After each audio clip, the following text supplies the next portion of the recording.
ഇന്നത്തെ വചനം വിശുദ്ധ യോഹന്നാൻ എഴുതിയ സുവിശേഷം 4-ാം അധ്യായം 34-ാം വാക്യം.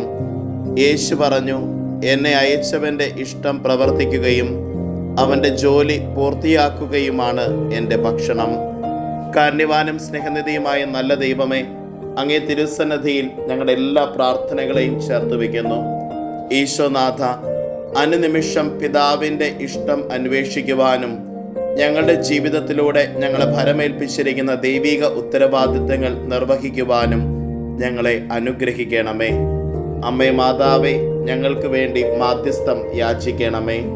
നമ്മുടെ കർത്താവ് ഈശോ മിശിഹായുടെ കൃപയും പിതാവായ ദൈവത്തിൻ്റെ സ്നേഹവും പരിശുദ്ധാത്മാവിൻ്റെ സഹവാസവും നാം എല്ലാവരോടും കൂടെ ഉണ്ടായിരിക്കട്ടെ, ഇപ്പോഴും എപ്പോഴും എന്നേക്കും. ആമേൻ. ഇന്നത്തെ നിയോഗം ലോകമെമ്പാടുമുള്ള എല്ലാ സന്യസ്തരെയും സമർപ്പിച്ചുകൊണ്ട് പ്രാർത്ഥിക്കാം.